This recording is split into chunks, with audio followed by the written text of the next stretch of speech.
In World War II, there were multiple concentration camps in Germany and surrounding countries. Auschwitz, one of the most well-known concentration camps, is a word that strikes fear due to the horrible treatment of prisoners. It is estimated that 11 million people died in the concentration camps. Each of these victims faced an untimely, horrible death. One such person is Maximilian Kolbe, a saint and Franciscan friar in the Catholic Church. He died in Auschwitz in August of 1941.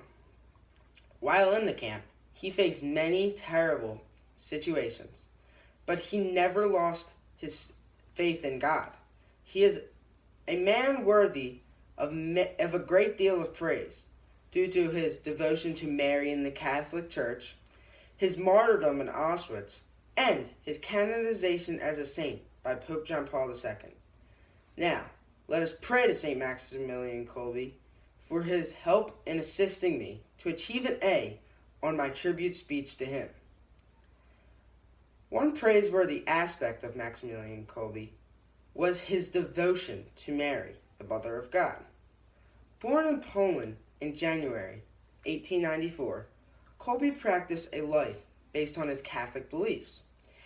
He was only 12 years old when Kolbe had a vision of the Blessed Mother. He asked her, "What is to become of me?" Holding two crowns, one red and one white, she responded, "Will you accept either of these two crowns? The white means that you will preserve in purity, and the red one means that you will die a martyr." Maximilian Kolbe told her that he would accept both of these crowns.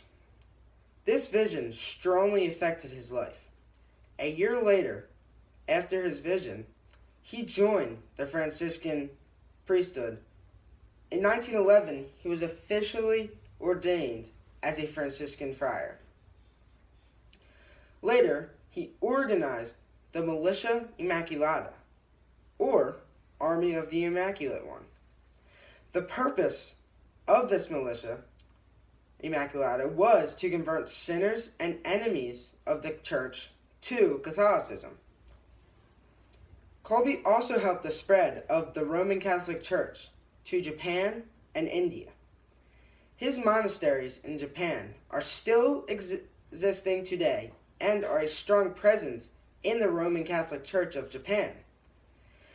He dedicated his life to spreading the message of the Catholic Church around the world.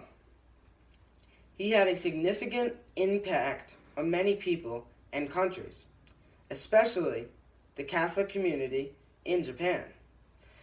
This part of his journey as a Franciscan friar ended abruptly. In 1936, the Nazis invaded his hometown.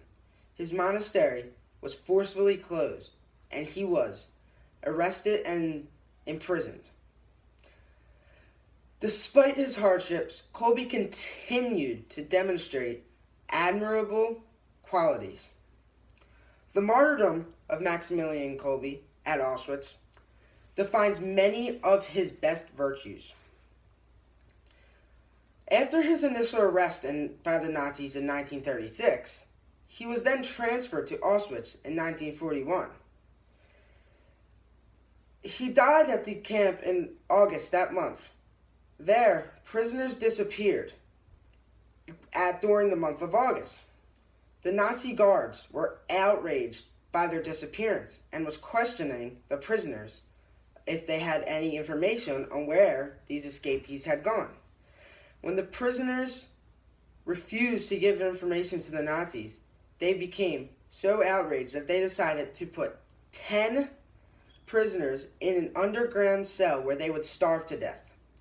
After hearing one man yell out, "My wife, my kids," Maximilian Kolbe stepped forward and said, "I will go in his place."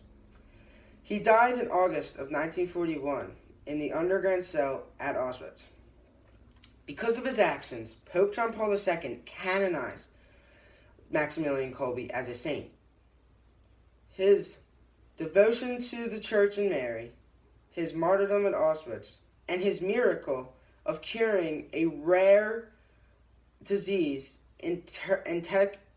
intestinal tuberculosis, and Angela Testoni helped him to become a saint. Maximilian Kolbe was a devout Catholic and always followed in the Catholic mission. He lived his life just as Jesus has done and gave up his life for others.